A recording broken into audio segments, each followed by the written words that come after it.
সম্মানিত সভাপতি, উপস্থিত উলামায়ে কেরাম, এলাকার থেকে আগত মুসলমান ভাইয়েরা, জানি না শোনার সুযোগ আছে কি নাই।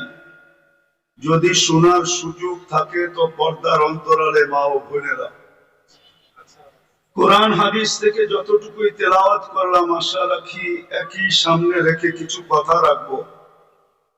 সাথে সাথে সকলের কাছে অনুরোধ থাকবে, কেননা আমি জানি এত গরম বয়ানের পরে আমার ঠান্ডা বয়ান চলবে না, এটা আমি ভালো মতে বুঝি। কিন্তু আমিও অপারক, দুনিয়াটা ঘুরতে ঘুরতে ঠান্ডা হয়ে গেছে। দুনিয়া না করলে আমিও গরম থাকতাম। আর এটাই চিরাচরিত নিয়ম, যাদের দুনিয়ায় অহংকার করে বলতেছি না, দুনিয়ায় যারা বিচরণ করে এদের মেজাজটা একসময় ঠান্ডা হয়ে যায়। যেরকম পাকিস্তানের হযরত মাওলানা তকি উসমানী মুদ্দাদিল্লাহুল আলী, ওনার বয়ান দেখবেন ঠান্ডা, কেননা দুনিয়া ঘুরতে ঘুরতে ঠান্ডা হয়ে গেছে। তারেক জামিলের বয়ানও দেখবেন ঠান্ডা, দুনিয়া ঘুরতে ঘুরতে ঠান্ডা হয়ে গেছে। বেশি তো ঘুরি নাই, মাত্র 7 মহাদেশ দেখছি, বেশি ঘুরা হয় না এখনো, মাত্র 103টা হয়েছে। আশা রাখি দ্বিতীয় সেঞ্চুরি করার। এই জন্য আমি বুঝছি যে আমার ঠান্ডা বয়ান এত গরম বয়ানের পরে চলবে কিনা জানি না। কিন্তু একটা অনুরোধ করব, যদি পুরস্কার নিয়ে উঠতে চাই, সবার কাছে একটা অনুরোধ, কেননা সিরাতুন নবী মাহফিল, পুরস্কার নিয়ে যদি বাড়িতে ফিরতে চাই, তাহলে যতটুকু শোনার ব্যাপারে যতটুকু মনোযোগ আছে ভিতরে, পুরাটাকে দিয়া শুনতে হবে। কেননা আল্লাহর হুকুম হলো ফাস্তামিউ ইযা কুরিয়াল কুরআন ফাস্তামিউ, যখন কুরআনী কথা শোনো তো মনোযোগকে উজাড় করে দিয়া শুনো। দ্বিতীয় আরেকটা, আনসিতু, পরিবেশটাকে বিলকুল নিঝুম বানাইতে হবে, তাইলে 2টা পুরস্কার নিয়ে উঠতে পারবো। আর না হইলে কতক্ষণ হই হুল্লা হবে, যার যার মতে চলে যাব, পুরস্কার নিয়ে বাড়িতে ফিরতে পারবো না। আর 2টাই কিন্তু আল্লাহর হুকুম। আমি একটু বিবেকের পর্দা খুলতে চাই, আজকে মুসলমানের এই দুরবস্থা কেন। সারা দুনিয়া যদি পর্যালোচনা করি, শুধু বাংলাদেশ নিয়ে তো দুনিয়া না, এটা একটা উম্মত, উম্মতে মুহাম্মদ সাল্লাল্লাহু আলাইহি ওয়াসাল্লাম। আপনি জানেন না এই উম্মতের দাম কত? এই উম্মত কয়বার আল্লাহর কুদরতি হাতে বাছাই হয়েছেন, এটা আমাদের জানা নাই। এই উম্মত আল্লাহর পক্ষ থেকে কত ফ্যাসিলিটি পেয়েছেন, এটাও আমাদের অ্যানালাইসিস নাই। একটা উদাহরণ দেই, এই উম্মতের 80 বৎসরের ব্যক্তি যদি মারা গেল, আর 80 বৎসর দুনিয়াতে থাকার পরে যদি চলে গেল, আর আল্লাহ যদি জিজ্ঞাসা করলো কতদিন ছিলে, তো বলল 80 বৎসর ছিলাম। আল্লাহ যদি জিজ্ঞাসা করে কি নিয়ে আসলা, তো সে বুক ফুলাইয়া বলতে পারে যে এক রাত্রই তো 83 বৎসর ছিল। 80 থেকে 80 বাদ দিয়া দেন, তারপরও তো আমি আপনার কাছে 3 বৎসরের পাওনা আছি। আপনি আমার কাছে কোত্থেকে পাবেন? বলার সুযোগ আছে না নাই? কার কারণে পাইলেন? মুহাম্মাদুর, পুরাটা পড়েন, পুরাটা, মুহাম্মাদুর, পুরাটা পড়লে 120 নেকি পাবেন। আর যদি পুরাটা না পড়েন শুধু মোহাম্মদ বলা এটা মালিকি মুযহাবের সবচেয়ে বড় বেয়াদবি। আপনি কিতাব উঠায় দেখেন, হয়তো বলবেন রাসূলুল্লাহ, নাইলে বলবেন মুহাম্মাদুর রাসূলুল্লাহ।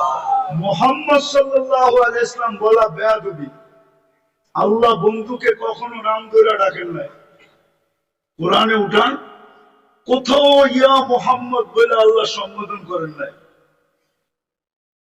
সদা সর্বদা আল্লাহ কোনো না কোনো অন্য ধরনের শব্দ দিয়া, কখনো মুজাম্মিল, কখনো মুদ্দাসসির, কখনো ইয়াসিন, কখনো তোহা, এক এক নামে, কখনো রাসূলুল্লাহ, কখনো আব্দুল্লাহ, এক এক ভাবে আল্লাহ সম্বোধন করছেন।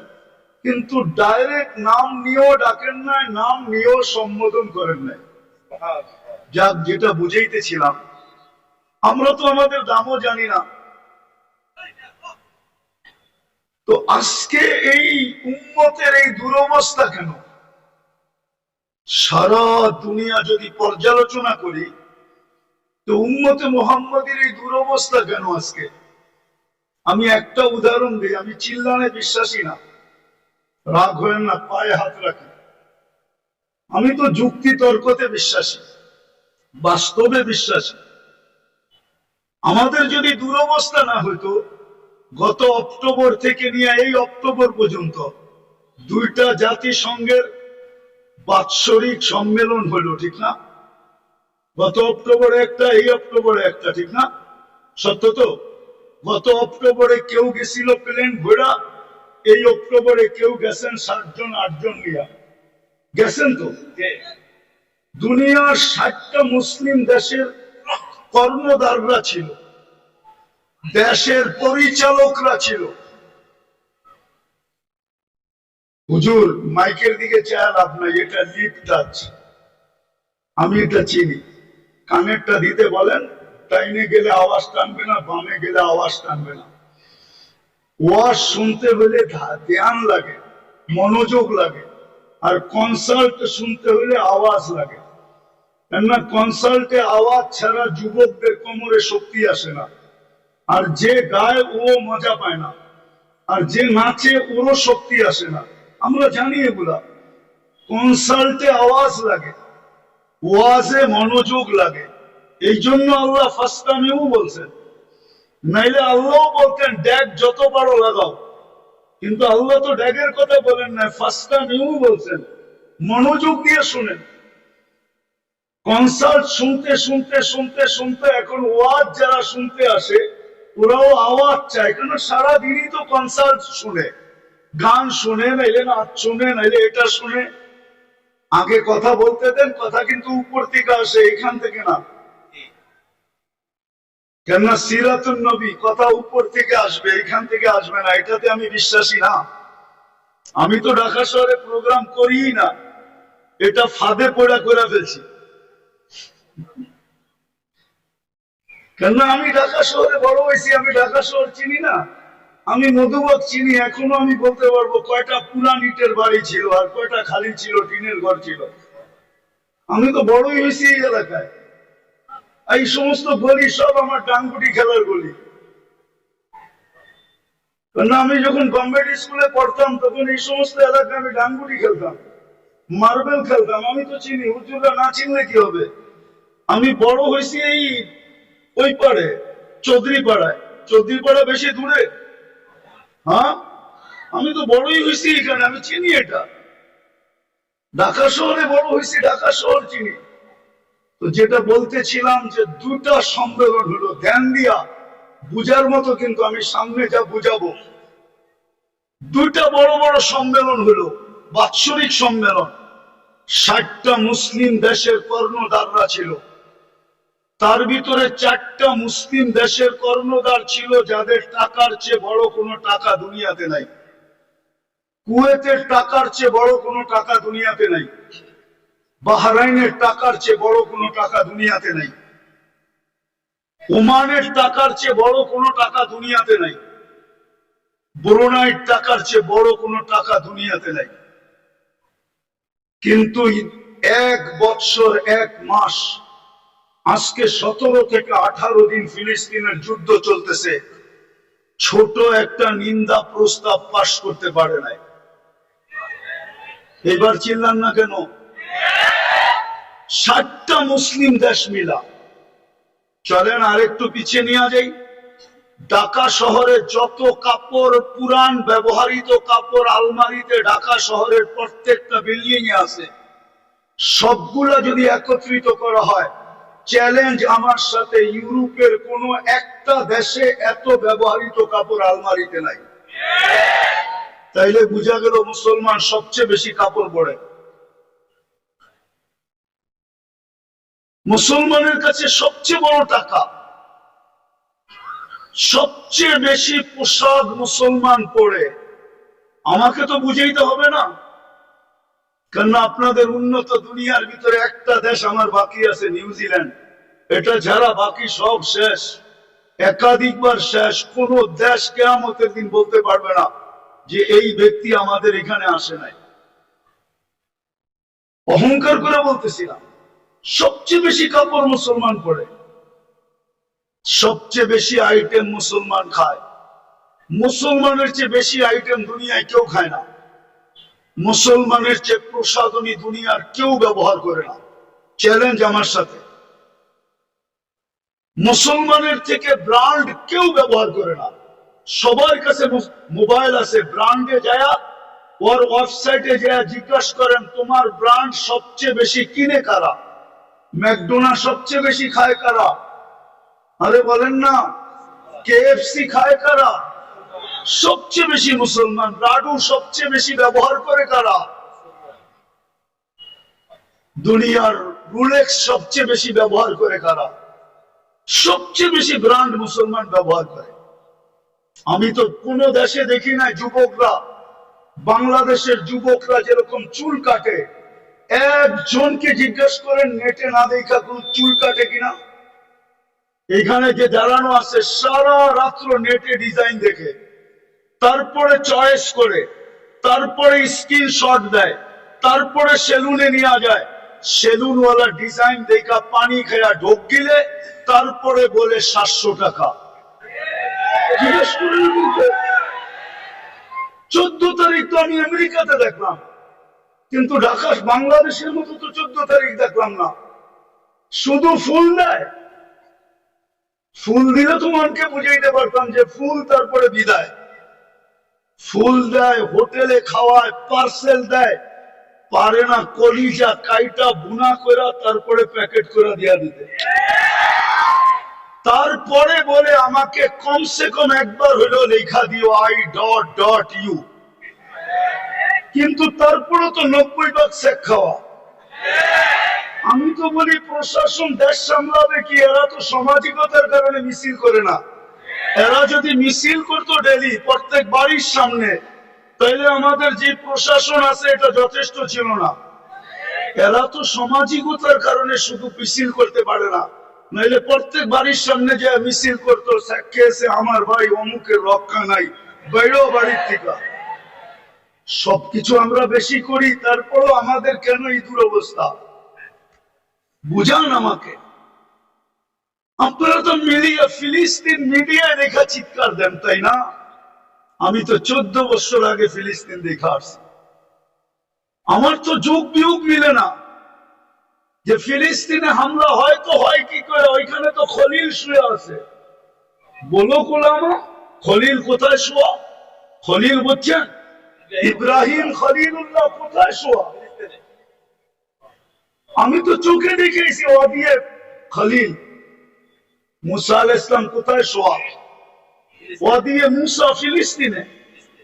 70 জন নবীর কবর চিহ্নিত যেখানে, যেই মাটির ভিতরে আল্লাহ বরকত মিশ্রিত করছেন, বারাকনা হাওলা।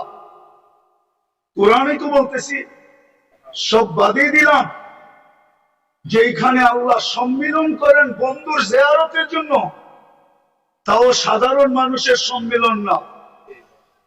1.25 লক্ষ নবীদের সম্মেলন শুধু বন্ধুর জিয়ারতের জন্য, বন্ধুকে দেখানোর জন্য। কেন না দেখায়া, বন্ধুকে না দেখায়া, বন্ধুকে না দেখায়া আরশের নিচে রুহের জগতে আল্লাহ বন্ধুর পক্ষে সমস্ত নবীদের থেকে অঙ্গীকার নিছিলেন, অঙ্গীকার যে ইদ আখাযাল্লাহু মিসাকান নাবিয়্যিন, কোরআনে আছে। নবীদের থেকে অঙ্গীকার নিছিলেন, কিন্তু বন্ধুকে দেখান নাই, রুহের জগতে ছিল।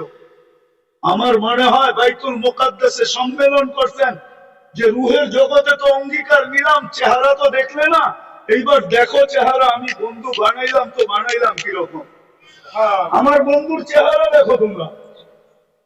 ওই জমিনে যেখানে ১৬ লক্ষ নবীদের পায়ের চিহ্ন, প্রথম কাবা,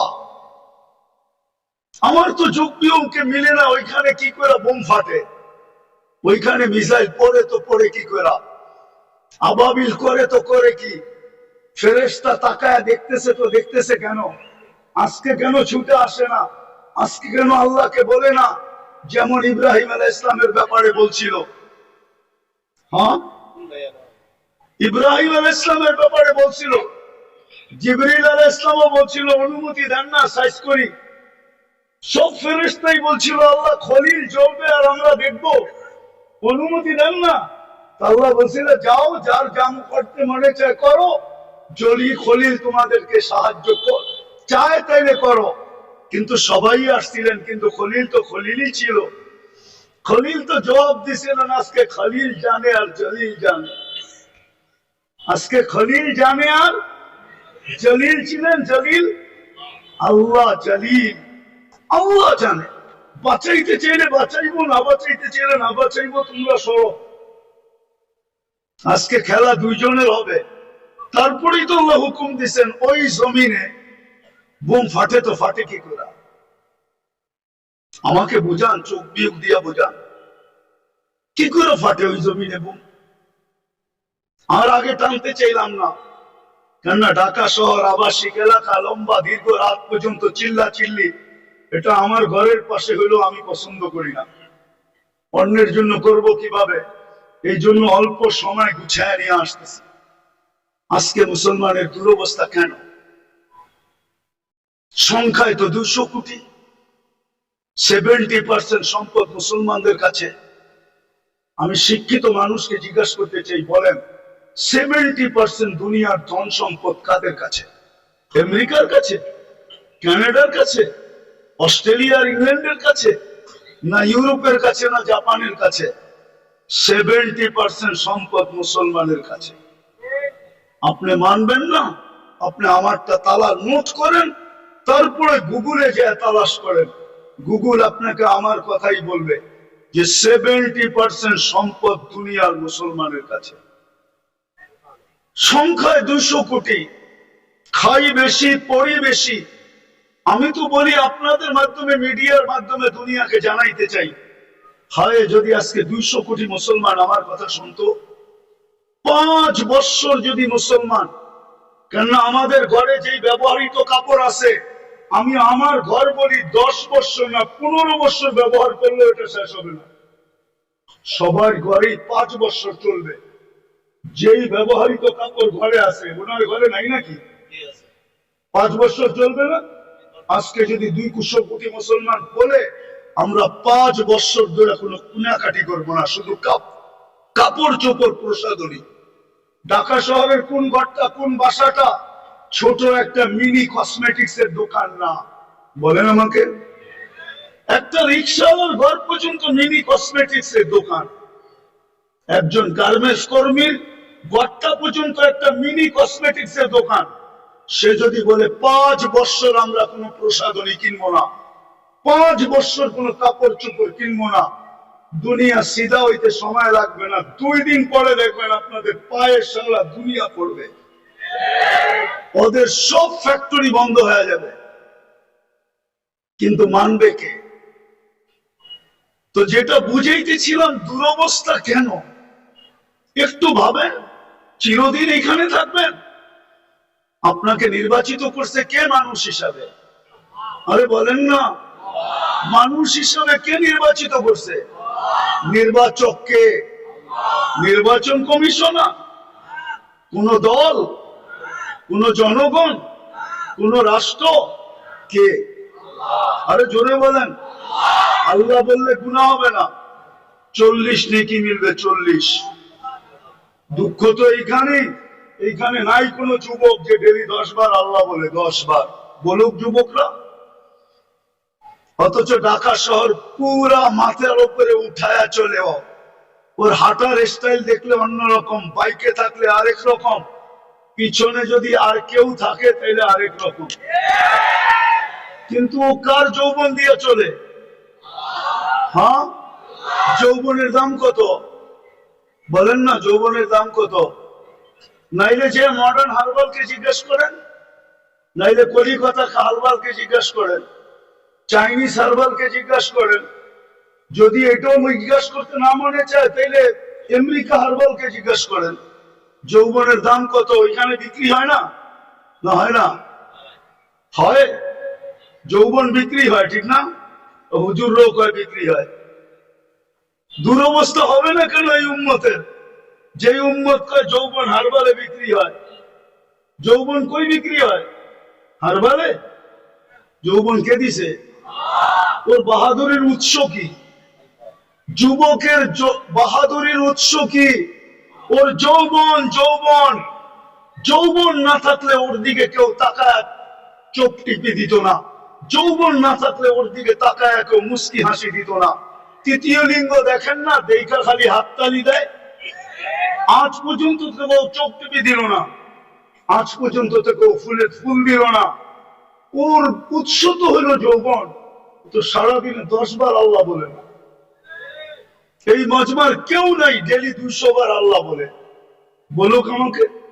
পীরের মুরিদও তো দেখতেছি 1-8 হবে ডেলি 200 বার আল্লাহ বলে, অথচ 24 ঘন্টা ভোগ করি কাঠটা। আরে কার? হ্যাঁ, অক্সিজেন কয় লিটার বলেন না? 550 লিটার অক্সিজেন নেন ডেলি।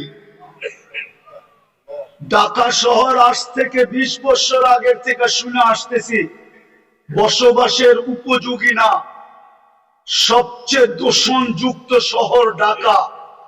কিন্তু তারপরও ছোটবেলার থেকে শুনে আসতেছি, তারপরও দেখতেছি daily 550 litre oxygen pure supply দিতেছে কে? ডেলি কয়বার শ্বাস নেন? 80,000 বার নেই, 80,000 বার ছাড়ি। 80,000 বার আমার ভিতর থেকে আল্লাহ কার্বন ডাই অক্সাইডকে আউট করেন, 80,000 বার। ডেলি কিডনি কয়বার আল্লাহ ডায়ালিসিস করেন? আরে বলেন না। 36 বার আপনার কিডনিকে ডায়ালিসিস করেন। এখনো কিডনি সবাইটা ডায়ালিসিস হইতেছে। দাঁড়ায় আছে উঠটা হইতেছে, বৈশা আছে উঠটা হইতেছে, শুয়া আছে উঠটা হইতেছে। কিন্তু আপনাদের বিজ্ঞান বিজ্ঞান বিজ্ঞান। কিছু শিক্ষিত লোক আছে শুধু সারাদিন বিজ্ঞান নিয়ে থাকে। ওর বিজ্ঞানকে আমি জিজ্ঞাসা করিস 7 দিন ডায়ালিসিস করে দেখাতো, পুরা সপ্তাহ ডায়ালিসিস করে দেখাতো। বিজ্ঞানের কাছে তো 7 দিন ডায়ালিসিস করার প্রসেসিং টেকনোলজি এখনো আসে না। বরং এখন ডাক্তার বলবে 7 দিন করাইতে হইলে আর করার দরকার নাই, বাড়িতে রাখেন, যে কদিন বাঁচে বাঁচুক, তারপরে মরে যাবে। 5 দিনের উপরে তো ডায়ালিসিস করতে পারে না। বিজ্ঞান বিজ্ঞান বলেন সারাদিন। 4 ঘন্টা তো লাগে একবার ডায়ালিসিস করতে, টাকা বাদিয়ে দিলাম।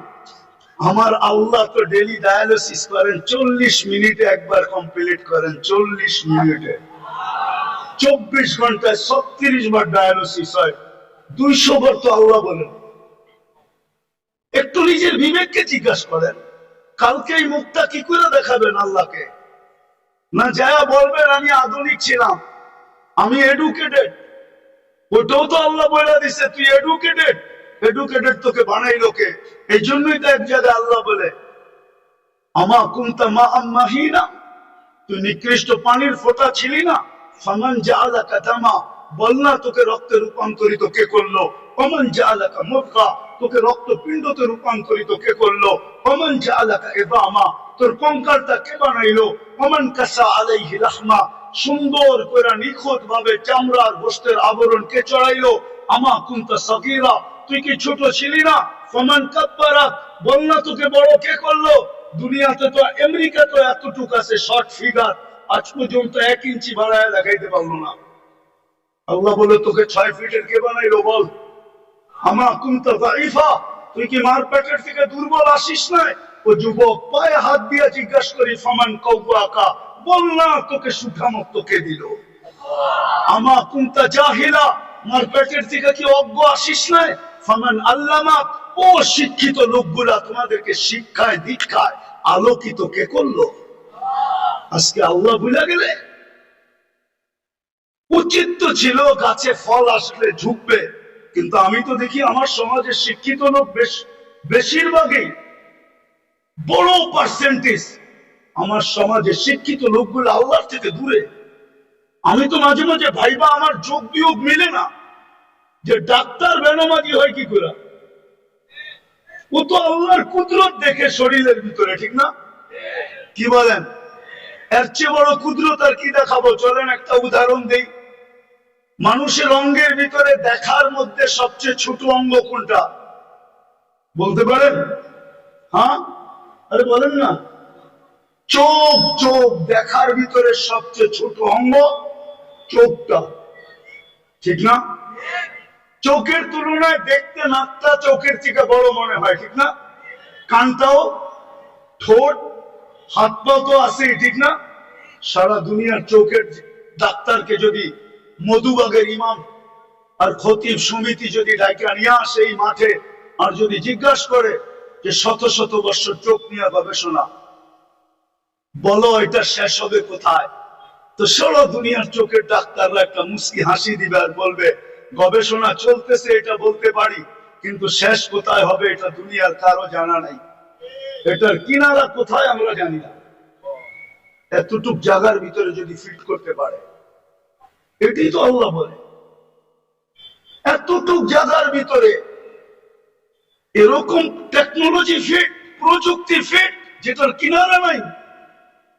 13 কোটি ক্যামেরা এক চোখে, 13 কোটি, 2 চোখে 26 কোটি ক্যামেরা, 26 কোটি। তার নিয়ে গেছেন পিছনে, প্রত্যেক ক্যামেরা জায়গা ব্যবহার করছেন 1.6 সেন্টিমিটার। 2 তারকে একসাথে লাগতে দেয় নাই, দিলে ফায়ার হবে, সব উল্টা দেখবে। ওই আল্লাহ জিজ্ঞেস করে কুনতা জাহিলা ফামান আল্লামাক, বল তুই তো অজ্ঞ আসছিলি, তোকে শিক্ষাতে দিল। আমা কুনতা মিসকিনা, তুই মার পেটের থেকে অসহায় আসিস না? নিশ্চয় আসিস না। ফামান আগনাকা, বল তোকে স্বয়ং সম্পূর্ণ কে করবে? আজকে 200 বার আল্লাহ বলে। যাক, যেটা বুঝাইতেছিলাম মুসলমানের এই দুরবস্থা কেন? ফিলিস্তিন নিয়ে শুরু হয়েছিল, যে যোগ বিয়োগ তো মিলে না। খলিল সোয়া, মুসা আলাইহিস সালাম সোয়া, 70 জন নবীর কবর চিহ্নিত, বাইতুল মুকাদ্দাস 1 বৎসর 1 মাস 60,000-এর উপরে মানুষের রক্ত ঝরল, বাড়িগুলা সব মাটির সাথে মিশা গেল। কেন?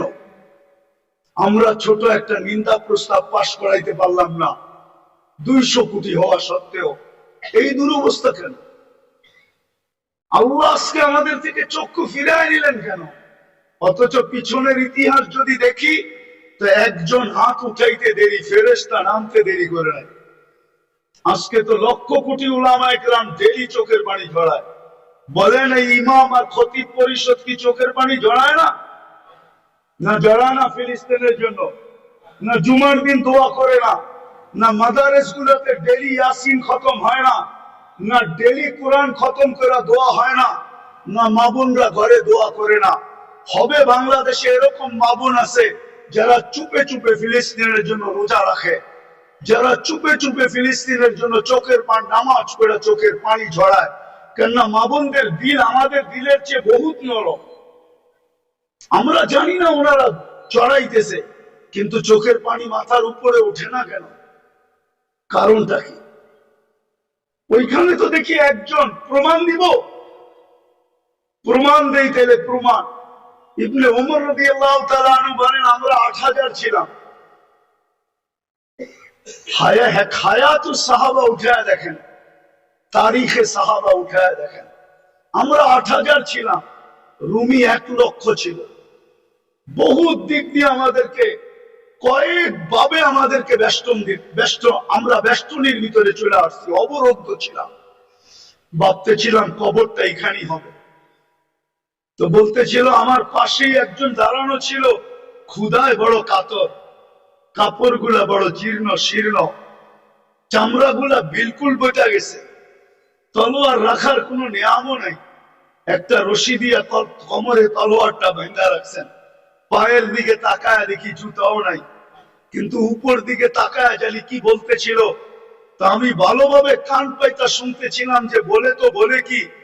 তো শুনলাম উপরে তাকায় হাত উঠায় বলতেছে, ইয়া রব্বা মুহাম্মদ, ও রব্বে মুহাম্মদ, উনসুর উম্মতা মুহাম্মদ। এখনো কি মুহাম্মদুর রাসূলুল্লাহ সাল্লাল্লাহু আলাইহি ওয়াসাল্লামের উম্মতের সাহায্যের সময় আসে নাই? আপনি কি দেখেন না আমরা কয়ভাবে বেষ্টিত, অবরুদ্ধ? বলতে দেরি আমি দেখলাম ফাসাক্কাস সামা, আকাশ ফাটলো। সাদা ঘোড়া, সাদা পোশাকে, খোলা তরবারি হাতে, ডাইন হাতে তরবারি, বাপ হাতে ঝান্ডা, এক অশ্বারোহী বাহির হলো। তার পিছনে সিরিয়ালে বাহির হইতে থাকলো। চোখের পলকে প্রথমটা মাথার উপরে এসে একটা চিৎকার দিল, আবশির ইয়া উম্মতা মুহাম্মদ, ও উম্মতে মুহাম্মদী সুসংবাদ গ্রহণ করো, যা নুসরা রব্বা মুহাম্মদ, মুহাম্মদুর রাসূলুল্লাহ রবের সাহায্য চলে আসছে। ইবনে ওমর রাদিয়াল্লাহু তাআলা আনহু বলেন, আমি সামনের দিকে তাকাইলাম তো দেখলাম রুমিরা ভাগতেছে। কেন যে ভাগতেছে এটাও বুঝতে পারলাম না। যে যেদিকে পারতেছিল ভাগতেছিল। আমরা পিছু নিলাম, যাদেরকে জাহান্নামে পৌঁছায় দিলাম, বাকি ভেগে গেল। আমরা গনিমতের মাল জমা করে পাহাড় বানায় দিলাম। একজনের জন্য তো সাহায্য আসতো, এরকম কথা কি কিতাবে হাজারো লেখা নাই? না লেখা নাই? হুজুররা বলুক লেখা নাই? আরে সাহাবা তো সাহাবা, আল্লাহর ওলির কারণে সাহায্য আসে না? না আসে না? রাজা গৌর গোবিন্দ তো রাজাই ছিল, ঠিক না? কি আরে বলেন না, ছিল না? ছিল না? শাহজালাল রহমতুল্লাহ আলাইহি কোনো কি সেনাবাহিনী নিয়ে আসছিলেন নাকি? হ্যাঁ, ওনার সফর সঙ্গী ছিল কয়জন? টোটাল 12 জন। টোটাল 12 জন ছিলেন সফর সঙ্গী। ওনার হাতে তো কোনো তলোয়ারও ছিল না, শুধু জায়নামাজই ছিল। ওইটাই সুরমায় বিছায়া দিছেন। সুরমা চিনছে কে জায়নামাজ বিছাইছে। ভিজানো যাবে না, ডুবানো যাবে না, বরং ওই পারে পার করে দেওয়া দিতে আমি বাধ্য। পার করছেন না করেন নাই? শুধু এই অবস্থা দেখেই তো ভাইগা গেছে, ঠিক না? আসামে ভাইগা চলে গেছে, সিলেট খালি করে দিছে।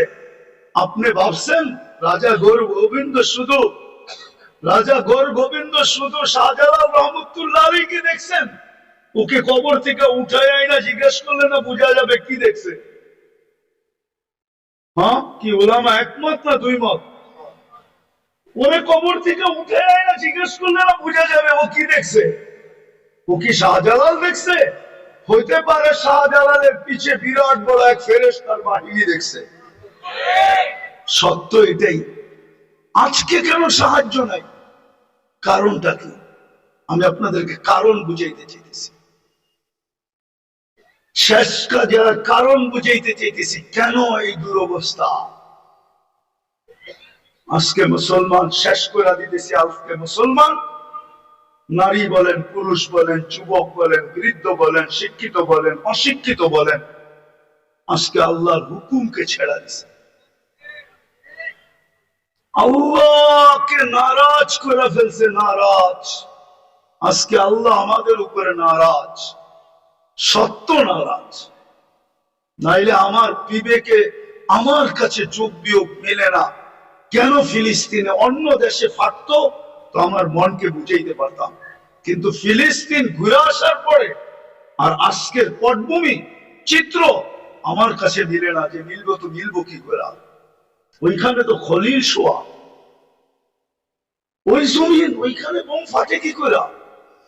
অথচ সবচেয়ে বেশি আবাবিলের বসবাস হলো ফিলিস্তিনে। সবচেয়ে বেশি দুনিয়ার আবাবিল যেটায় বাস করে ওটা হলো ফিলিস্তিন। হুকুম দেন না কেন? আরেকটা কথা বুঝাইতে চাইতেছি, প্রতিদিন তো 17 বার 32 বার আমরা আবেদন করি আল্লাহর কাছে। প্রতিদিন তো 32 বার আবেদন করি, গায়রিল মাগদুবি আলাইহিম ওয়ালাদ-দাল্লিন। ইমামের মাধ্যমে করি, একা একই করি। যখন ইমামের মাধ্যমে করি, মাঝে মাঝে তো কিছু, আমি কারোর সাথে বিরোধ করতে চাইতেছি না, কিছু মসজিদ তো এরকমও আছে যে আমিন বইলা এত জোরে বলে যে ছাদও উড়া যাওয়ার আশঙ্কা হয়, ঠিক না? কিন্তু আমরা কি বলি? এটা আবেদন তো করি আল্লাহ দুইজনের হাত থেকে আমাদেরকে বাঁচান, কিন্তু ইহুদি নাসারা দুইজনের হাতেই তো আজকে আমরা সবচেয়ে বেশি নির্যাতিত। তাইলে আমাদের 32 বারের আবেদন যায় তো যায় কোথায়? আমাকে বুঝান। 32 বারের আবেদন আমাদের কোথায় গেল? আমরা যে চূড়ায় ফাতিহা পড়লাম আর জোরে আমিন বললাম আর আস্তে বললাম, আমাদের এই বলাটা কোথায় গেল? কেন কবুল হয় না? কবুল হইলে তো এই অবস্থা হওয়ার কথা না। যে অবস্থা আজকে দেখতেছি, মুসলমানকে নিয়ে সবাই খেলে, ঠিক না? ফকির হইলাম আমরা, আর টাকা বিদেশে পাচার হইয়া বড় লোক হইল ওরা। আপনি ভাবেন যারা নিয়ে গেছে ওরা বড় লোক হয়েছে? ইম্পসিবল। আমি চিনি আমেরিকা, কানাডা চিনি, ইংল্যান্ড চিনি, সুইস ব্যাংক চিনি, আমি, আমাকে চিনাইতে হবে না। হ্যাঁ, আমি চিনি, বহুত মানুষকে চিনি, 2-4 জন প্রেসিডেন্টও চিনি যারা ট্যাক্সি চালায়, ট্যাক্সি, আমেরিকাতে ট্যাক্সি চালায়। অবশ্য আমাদের দেশের না, আফ্রিকান দেশের। নিয়ে গেছিল খুব, এখন ট্যাক্সি চালায়। কেন এই দুরবস্থা? একটু ভাবেন, চলে তো যাব, থাকা তো যাবে না, পুঙ্খানো হিসাব তো নিবে। সত্য তো এটাই। যদিও কেউ মাঝে মাঝে জিজ্ঞাসা করে, হুজুর 60 বছরের হিসাব নিতে 50,000 বছর লাগবে কেন? আমি বলি, শোনো, তুমি ডেলি কতটুকু অক্সিজেন, কয়বার শ্বাস প্রশ্বাস নিছিলে? কয়বার? আরে 1,60,000 বার। তো মাসে কত নিছিলেন? বৎসরে কত? 60 বৎসরে কত? স্বাভাবিক শ্বাস নেওয়ার দাম তো আমাদের দেশের এক শিল্পপতি আমাদেরকে শিখায় গেছিলেন, কিন্তু আমরা তো এটাকে মাথায় ধারণ করি নাই। 2020 করোনা লগ্নে বাংলাদেশের প্রথম সারির এক শিল্পপতি মারা গেছিলেন। ওনার জন্য ডাক্তারের টিম যখন চায়না থেকে আনা হলো, আর উনি ভেন্টিলেটারে ছিলেন, তো উনি কামরায় ঢোকার পরে ডাক্তারদেরকে বলছিলেন, আমার সুস্থতার প্রয়োজন নাই, আমাকে শুধু স্বাভাবিক শ্বাস নিতে দাও, আমি তোমাদেরকে আমার পুরা কোম্পানি লেখা দিব। পেপারে আসছে, পেপারে, জান মিডিয়া লেখা আছে এখন, আমি নাম বলতেছিলাম। আপনি যে ডেলি স্বাভাবিক শ্বাস নিতেছেন, এটার বিনিময়ে কি করছেন? এই হিসাব কিন্তু মিলাই দিতে হবে। বিদায় আমি শেষ জায়গায় চলে আসছি। আজকে এই দুরবস্থার কারণ একটা, শুধু প্রথম একটা, আল্লাহকে না মানা। আল্লাহকে সব বুক করি কার? কিন্তু শিক্ষিত মানুষগুলা যদি প্রশ্ন করে আল্লাহকে মানবো কি করে, আল্লাহকে তো চোখে দেখি না, লা তারাহুল উয়ুন ওয়ালা তুখালিতুহুদ দুনুন, ধ্যানধারণে আনা যায় না, ওয়ালা ইয়াসিফুহুল ওয়াসিফুন, বর্ণনা দিয়ে শেষ করা যায় না। আল্লাহ তো একটা পদের মালিক না, আল্লাহ তো শুধু আল্লাহ না, আল্লাহ তো রহমান, আল্লাহ তো রহিম, আল্লাহ তো মালিক, আল্লাহ তো কুদ্দুস, আল্লাহ তো সালাম, আল্লাহ তো মুমিন, আল্লাহ তো মুহাইমিন, আল্লাহ তো আজিজ, আল্লাহ তো জব্বার, আল্লাহ তো মুতাকাব্বিরুল খালিকুল বারিউল মুসাব্বিরুল গফফারুল কাহ্হারুল ওয়াহ্হাবুর রাজ্জাকুল ফাত্তাহুল আলিমুল কাবিদুল বাসিতুল খাফিদুর রাফিউল মুইজ্জুল মুদিল্লুস সামিউল বাসিরুল হাকামুল আদলুল লতীফুল খাবীরুল হালিমুল আযীমুল গফুরুশ শাকুরুল আলিয়ুল কবীরুল হাফিজুল মুকিতুল হাসিবুল জলিলুল করিমুল রকিবুল মুজিবুল ওয়াসি আল হাকিমুল ওয়াদুদুল মজিদুল বাঈসুশ শাহীদুল আকবর ওয়াকিলুল কবিয়ুল মতিনুল ওয়ালিদুল হামিদুল মুসি আল মুবদি আল মুঈদ আল মুহয়ি আল মুমীত আল হাইয়্যু আল কাইয়্যুম আল ওয়াজিদ আল মাজিদ আল ওয়াহিদ আল আহাদ আল সামাদ আল কাদির আল মুক্তাদির আল মুকদ্দম আল মুআক্খার আল আউয়াল ওয়াল আখির আল যাহির ওয়াল বাতিন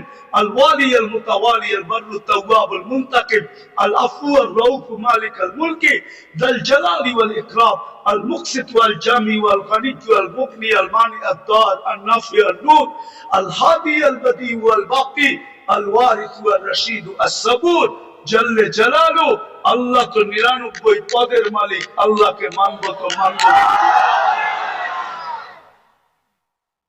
প্রশ্ন যদি করে কি করে মানব এইজন্যই আল্লাহ বলেন সিরাতুন নবী لقد كان لكم في رسول الله أسوة حسنة أطيعوا الله وأطيعوا الرسول আমার বন্ধুকে মাইনা দেখায় দাও কিন্তু আফসোস তো এইখানেই বন্ধুকে যদি এই উম্মত মানতো তাহলে সবচেয়ে বেশি বন্ধুর আদর্শ মুসলমানের ঘরে নির্যাতিত হতো না ঘৃণিত হতো না অবহেলিত হতো না দীক্ষিত হতো না লাঞ্ছিত হতো না বঞ্চিত হতো না এটাই তো কাঁদি শুধু নাইলে মুসলিম যুবক 50 টাকার চুল 500,000 টাকা দিয়ে কাটবে কেন বিজাতির রঙে রঙিন হবে কেন ও কি আমার রসুল কি আদর্শ দেয় নাই চুল কাটার না দেয় নাই রসুলের আদর্শ মতো চুল কাটলে তো চুলের প্রত্যেক চুলে সওয়াবও পাইতো আল্লাহ রাজি থাকতো কিয়ামতের দিন হাত পাতার সুযোগ হইতো যুবক যদি আল্লাহ রসুলকে কিয়ামতের দিন দেখতে দেরি হাত পাততে দেরি করতে পারতো না হাত পাততে পারতো যদি জিজ্ঞাসা করতো হাত পাতিস কেন আপনার আদর্শে চুল কাটছি সওয়াব তো পাইছি কিন্তু আপনার পক্ষ থেকে কিছু দিবেন না বকশিশ কি দিবেন না মজুরি পাওয়ার পরেও তো হাত পাতে কেন একটু বকশিশ দেন না এই মাইকালারও তো পুরো টাকা নেওয়ার পরে অপারেটররা হাত পাতবে আমাদেরকে কিছু বকশিশ দিবেন না জিজ্ঞেস করেন পাতবে কি পাতবে না যুবক তো কিয়ামতের দিন হাত পাততে পারতো আমার মা বোনরা কেন নেটে দেখা সাজুগুজু করে সমস্ত কাপড় চোপড়ের ডিজাইন কেন নেটের থেকে আনে ইসলাম কি কাপড়ের ডিজাইন দেয় না ইসলাম কি সাজগোজ দেয় না আমি তো এই কাঁদি সারা বাংলাদেশে কেউ তো দেখাইতে পারবে না আজ পর্যন্ত তো পেলাম না যে কোনো মহিলা আমাকে চিঠি লিখলো যে হুজুর আমি করছি আমি তো বলি আজ পর্যন্ত তো কোনো হুজুরদের বউকেও পেলাম না যে বাসর রাতের শ্বাসটা ফাতেমার মতো সাজছে বাসর রাতের শ্বাসটা তো তার বান্ধবী তাকে যেরকম সাজাইছে ওরকমই সাজছে প্রতিবেশীরা যেরকম সাজাইছে ওরকম সাজছে নাইলে একটু পয়সাওয়ালা হলে পার্লারে যেরকম ডিজাইন চয়েস করছে ওই ডিজাইনে সাজা আছে কিন্তু ফাতেমার সাজে তো সাজে নাই ফাতেমা কি বাসর রাতে সাজে নাই কিতাবে কি নাই ফাতেমার সাজ সাইফুল হাদিসরা কি জানে না যে মুহাদ্দিসরা জানে না যে ফাতেমার সাজ কিরকম ছিল আজকে যদি ওই মহিলা সাজতো কালকে কিয়ামতের দিন যখন আল্লাহ বলতো ফাতেমা রাদিয়াল্লাহু তাআলা আনহার হাতে ঝান্ডা দিয়া ফাতেমা তোর মেয়েদেরকে ডাক আর চল জান্নাতের দিকে তো এই মাও তো যে বোনও তো যে দাঁড়াইতে পারতো এই মাও তো যে দাঁড়াইতে পারতো এই মেয়েও তো যে দাঁড়াইতে পারতো ফাতেমা যদি জিজ্ঞাসা করতো তুই পাশে দাঁড়াইলি কেন বলে আমার কাছে কিছু নাই বটে কিন্তু বাসর রাতের শ্বাসটা আপনার মতো ছিল বিদায় পাশে দাঁড়াইলাম দেখি আমাকে একটু নিয়ে যান কিনা আজকে আল্লাহ রসুলের আদর্শের শাস্ত্র নাই আপনার সাহায্য হবে তো হবে কি করে চিৎকার দিয়ে সবকিছু জিতা যায় না সম্মেলন করে সবকিছু করা যায় না আপনি আমাকে বুঝাইতে হবে না রাগ হয় না আমার চোখের পানি শেষ আপনি ছোট পাতলা চশমা দেখেন তো তাই না ভিতরে একটা মোটা লেন্স বসানো আছে অপারেশন করে ভিতরে আমার লেন্স বসানো আছে, চোখের পানি শেষ কানতে কানতে, দুনিয়া কম দেখি নাই। এই জন্য বলি হুজুর একমত নাও হইতে পারে আমার কাছে। আজকে মুসলমানের দুরবস্থা, যারা নবীর আদর্শকে ঘৃণা করে, নবীর আদর্শকে ধিক্কার দেয়, যারা নবীর আদর্শকে লাঞ্ছিত করে। আমি আরেকটাও কথা বলি, যতই সাজেন না কেন ওদের সাজে, আমি শিক্ষিত সমাজকে বলতে চাই, সুশীল সমাজকে বলতে চাই, আধুনিক সমাজকে বলতে চাই, ডিজিটাল সমাজকে বলতে চাই, পায়ে হাত দিয়ে বলি, আপনারা যতই সাজেন না কেন, আমি প্রমাণ, আর কাউকে প্রমাণ দিতে হবে না, আমি বহুত জনকে বাংলাদেশে চিনি, যাদের সাথে আমার সফর হয়েছে। এয়ারপোর্টে 3 ঘন্টা থেকে 6 ঘন্টা পর্যন্ত বসার লোক আমি চিনি, ইমিগ্রেশন বসায় রাখছে। আর আমি অহংকার করে বলতেছি না,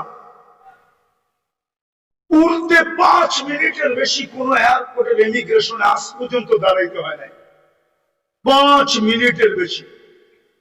কিন্তু আমি চিনি, নাম বলবো না, আমার বয়ান যদি ওরা শুনে বলবে হুজুর নাম বলে নাই, খুব ভালো করছে, নাইলে আমাদেরকে মানুষ চিনত। আমি চিনি আমার সমাজের লোক, যারা ওদের সাজে 100% কেন, ওদের চেয়ে আপডেট সাজা ছিল, কিন্তু পাসপোর্ট যখন পাঞ্চ করছে তো বাহির হয়ে আসছে ধর্ম ইসলাম। বলছে তোর ধর্ম তো ইসলাম, তুই আমাদের চেয়ে বেশি আপডেট। সন্দেহ আল্লাহ ঢুকায় দিছে, বস তুই, তোকে আগে যাচাই বাছাই করে নেই। 3 ঘন্টা থেকে 6 ঘন্টা পর্যন্ত যাচাই বাছাই করছে।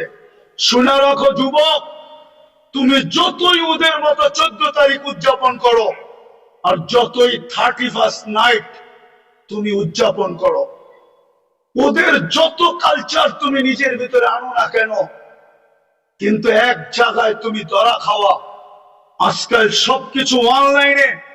তোমার জন্ম নিবন্ধন যখন করতে গেছে তোমার মা বাবা, তো ভুলে হইল ধর্ম ইসলাম লেখা দিয়ে আসছে। স্কুলে যখন ভর্তি করাইতে গেছে, তো মনের বিরুদ্ধে হইলো ইসলাম লেখা দিয়ে আসছে। আইডি কার্ড যখন বানাইতে গেছে, তো তোমার মনে না চাইলেও তুমি ধর্ম ইসলাম লেখা দিয়ে আসছো। পাসপোর্ট যখন বানাইছো, তখনও তুমি ধর্ম ইসলাম লেখা দিয়ে আসছো। যেই দিন তুমি চাকরির অ্যাপ্লাই করছো, ওই দিনও তুমি ধর্ম ইসলাম লেখা দিয়ে আসছো। অনলাইনে সারা দুনিয়ায় চলে গেছে, হেড অফিসে জমা হয়ে গেছে। অনলাইনের হেড অফিস হলো তেল আবিব, আমাকে চিনাইতে হবে না। অনলাইনের হেড অফিস হলো তেল আবিব, তেল আবিবে চলে গেছে। তুমি মুসলিম, তোমার সাজের দিকে ওরা দেখবে না। আমার বয়ানে আছে, বয়ানে 2008-এর কাহিনী, 2008-এর কাহিনী আমার বয়ানে আছে, বয়ানে। তোমার সাজগোজ ওরা দেখবে না, সাজগোজ। আমি যেদিন জার্মানির ভিসা নিতে গেছি, 6 দিন আগে আমার বড় ছেলে মারা গেছিল। আমি 6 দিন পরে জার্মানির এমবেসিতে গেছি, আমার ইন্টারভিউ ছিল। তখন আমি এই পড়তাম না, সাদা লুঙ্গি সাদা পাঞ্জাবি পড়তাম, এরকমই একটা রুমাল কাঁধে থাকতো। আর পান খুব খাইতাম, সাদা একটা স্টিলের পানের বাটা হাতে থাকতো, লাঠি থাকতো না। আমি পান খাইতে খাইতে ঢুকতেছিলাম। ইন্টারভিউর সময় ঘড়ির কাঁটা দেখা, কিন্তু ভিতরে ঢুকে আমি দেখতেছিলাম মনে হয় আমি একটা কুকিলের মেলে একটা কাকেই গেছিলাম। সবাই আমার দিকে যেরকম চাইতেছিল, তো আমার মনে হইতেছিল আমি কুকিলের মেলা একটা কাক। কি ওরা যেইভাবে সাজগোজ করে গেছে, আমাকে ইন্টারভিউর জন্য যখন ডাকছে, আমাকে প্রথম প্রশ্ন ছিল, তুই এতদিন জার্মানি যাস নাই কেন? সেনজিন ভিসা, আমার 25 দেশের সফর ছিল। তা আমি বললাম প্রয়োজন ছিল না, এত দেশ গেলি, জার্মানি গেলি না, এখন দরকার যাব। জিজ্ঞাসা করলো তুই কি করিস? বললাম। তো জিজ্ঞাসা করলো আমার সোনাগুলা কালো হইলো কেন? আমি বললাম তুমি পারফিউম খুব ব্যবহার করো মনে হয়। বলছে হ্যাঁ। তো এগুলো আমি পরিষ্কার করব কি করে? আমি বললাম চলো আমার কারখানায়। বললো এত দূর তো যাওয়া যাবে না, ঘরোয়া পদ্ধতি বলো। তা আমি ঘরোয়া পদ্ধতি বলতেছিলাম, আর ওর ভিসা প্রিন্ট করতেছিল। আমাকে বললো 600 এত টাকা দাও, 6000 এত টাকা দাও। দিলাম। আমাকে বললো তুই 2 মিনিট বস, আমি তো দেখছি ভিসা প্রিন্ট করা শেষ, ও শুধু সিগনেচারের জন্য যেতেছে।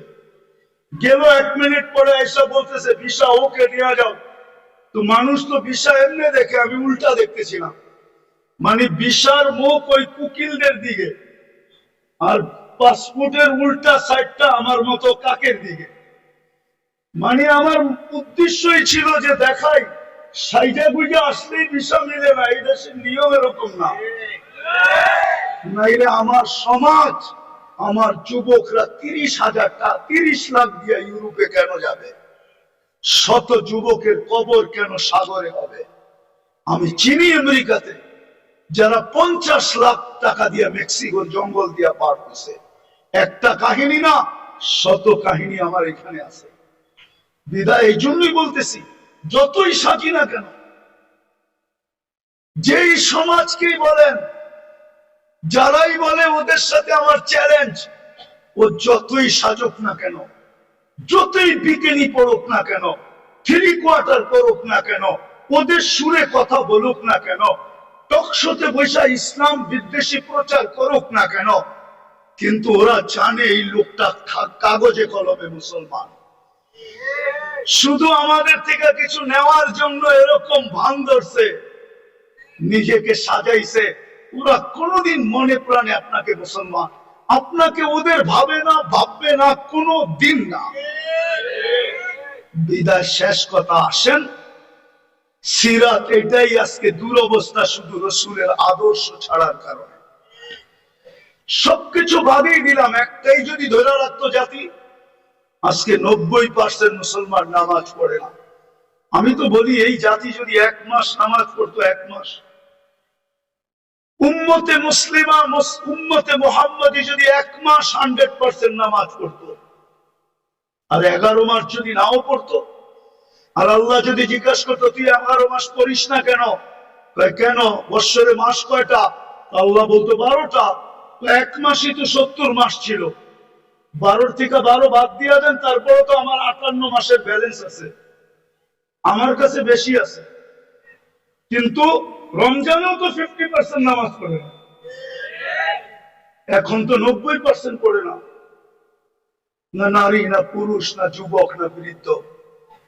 আপনি সাহায্য চান কি করে? মাথা উঁচা করে দাঁড়াইতে চান কি করে? 3 বার তো আপনাকে নির্বাচিত করলেন মানুষ হিসাবে, মুসলমান হিসাবে, উম্মতে মুহাম্মাদি হিসাবে, বাকিগুলো বললামই না। 3 বার তো আপনি আল্লাহর পক্ষ থেকে নির্বাচিত, 3 বারই তো কুদরতি হাতে নির্বাচিত।